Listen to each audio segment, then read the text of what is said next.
Welcome to the deep dive. Today we're really focusing on skills that are absolutely critical in an emergency: CPR and using an AED. Yes, and this session is specifically for all of you on the Breathe Safety Confined Space Rescue team. Think of this as a focused refresher ahead of your assessment. Exactly. You're the professionals operating in some potentially really challenging spots. Your quick thinking and effective action in those first moments, especially, inside a confined space where help might be delayed, it's vital. Absolutely. So our goal today is pretty clear. Reinforce those key steps for CPR, get comfortable with the AED, and just build your confidence as a team in handling these situations. Okay, let's dive right in then. Why is acting immediately so incredibly important with sudden cardiac arrest?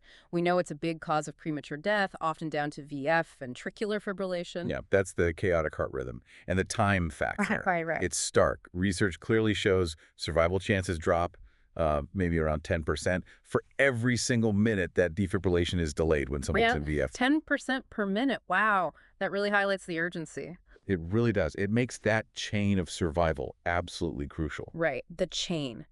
Recognizing it early, getting that 999 call in straight away, starting good continuous CPR, especially chest compressions, and then using an AED as fast as possible. And thinking about your specific environment, that confined space, your actions right there and then become even more critical because, well, external help might take longer to get access. What you do immediately can literally change everything. Okay, so recognition. How do we quickly, reliably spot cardiac arrest? What are the key signs? It boils down to two main things: responsiveness and breathing. Mm-hmm. Are they unresponsive? Do they react if you call their name or gently shake their shoulder? Right.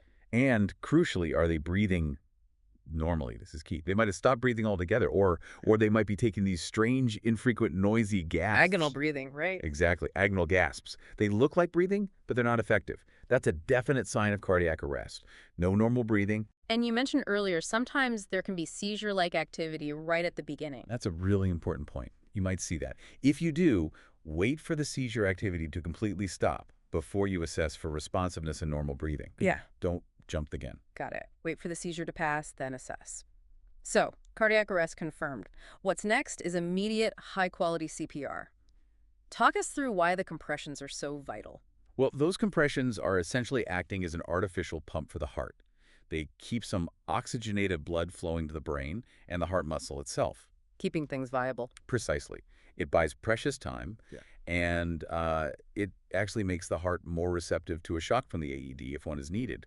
It primes the pump, so to speak. Okay, technique. Where exactly on the chest are we aiming? You want the heel of one hand on the center of the chest, which is the lower half of the sternum or breastbone. Place your other hand on top, interlock your fingers, keep them off the chest. Right. And depth and rate, those seem crucial. They are. You need to push down hard and fast. The depth is at least 5 centimeters.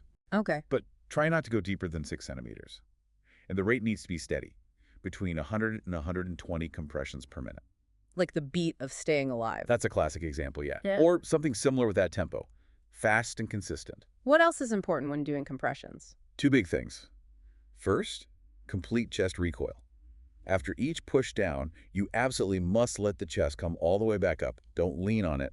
That allows the heart to refill with blood. Makes sense. And second, try to make sure the person is on a firm surface if possible.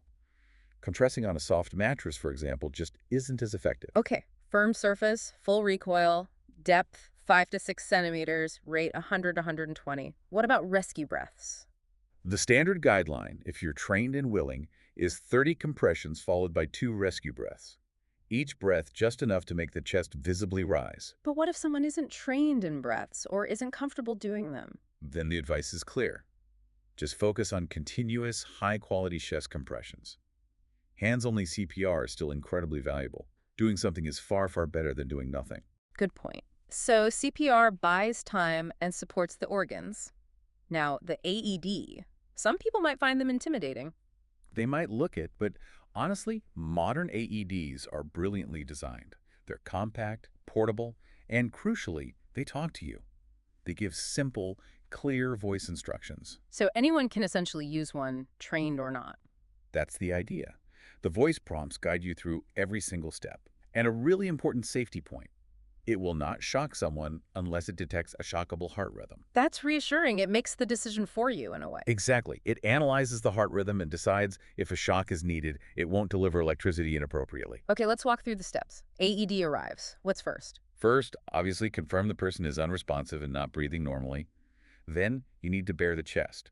Clothes need to come off so you can apply the pads. The pads, or electrodes. Yep. Peel them off their backing and stick them firmly onto the bare chest, exactly as shown in the pictures on the pads themselves. Usually it's one below the right collarbone and the other on the lower left side of the chest, kind of under the armpit. And for kids. If you have pediatric pads and it's a child, definitely use those. If you only have adult pads, you can still use them on a child.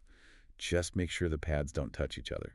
You might need to put one on the front and one on the back. Okay, pads are on. Switch the AED on, power it up. It'll immediately start talking to you. Just listen carefully and follow every single instruction it gives. What's it doing when it says analyzing heart rhythm? It's using the pads to read the electrical activity of the heart. It's looking specifically for those shockable rhythms, mainly VF. If it finds one, it will start to charge itself up for the shock. And it will warn you before a shock. Absolutely. It will typically say something like, shock advised, charging, stand clear. Then very clearly, ensure nobody touches the patient. Press the flashing shock button now. Or, some models might deliver the shock automatically after the warning. Crucial point. Nobody touches the patient during analysis or shock delivery. Absolutely critical. Shout clear. Make sure everyone is physically clear of the person. Okay, shock delivered. Or maybe it says no shock advised. What happens right after that? Immediately after the shock, or if it says no shock is needed, the AED will tell you to resume CPR. Start chest compressions straight away. Don't delay. How long for? Usually it guides you through 2 minutes of CPR. Then it will pause again to reanalyze the rhythm. Just keep following its prompts. Don't switch it off. Even if no shock is advised, that person still desperately needs CPR. Got it. Keep the AED attached and switched on. Keep following prompts. Keep doing CPR when told. What about safety for the rescuers? Any real risk? It's incredibly low with modern devices. The current is designed to go between the pads. But again, the key is nobody touching the patient when it analyzes or shocks. And you definitely don't do chest compressions while the shock is being delivered. Okay. Now let's bring this back specifically to the breathe safety team and confined spaces. Teamwork must be absolutely essential there. Oh, absolutely paramount. In a potentially cramped or difficult environment, clear roles and communication are vital.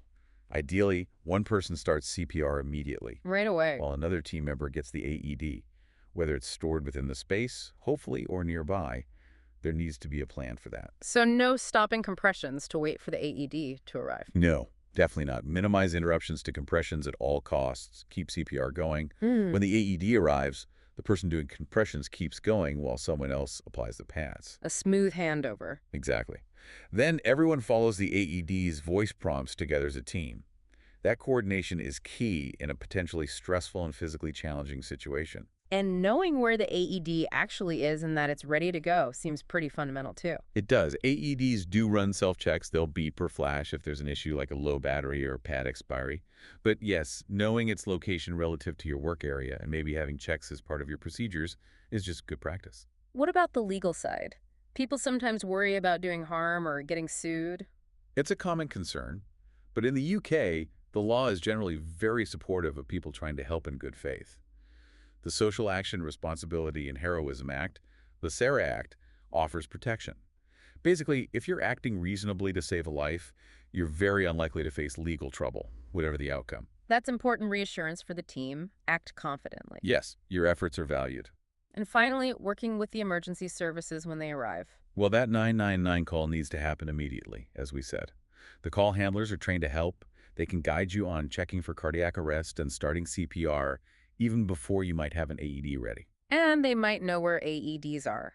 Yes, many ambulance services maintain a register of AEDs, like the circuit. If your site's AED is registered or there's a public one nearby, they might be able to direct someone to it while help is on the way. Okay, so wrapping up for the breathe safety team, heading towards assessment.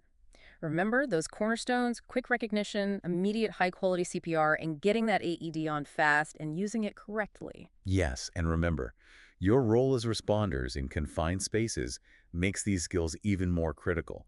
The environment adds complexity, making your training and teamwork vital. Feel confident in stepping up. Remember that fundamental point. Doing something is always, always better than doing nothing. Absolutely. Use this deep dive as a solid refresher. Your assessment is about showing you're prepared to handle this, and that preparedness can genuinely save a life. And one final thought to take away and maybe discuss as a team, thinking about the unique challenges, access, communication, space limitations within a confined space rescue. How can your pre-planning and teamwork specifically amplify each step of that chain of survival when faced with a cardiac arrest? Mull that over. Thanks for joining us for this deep dive.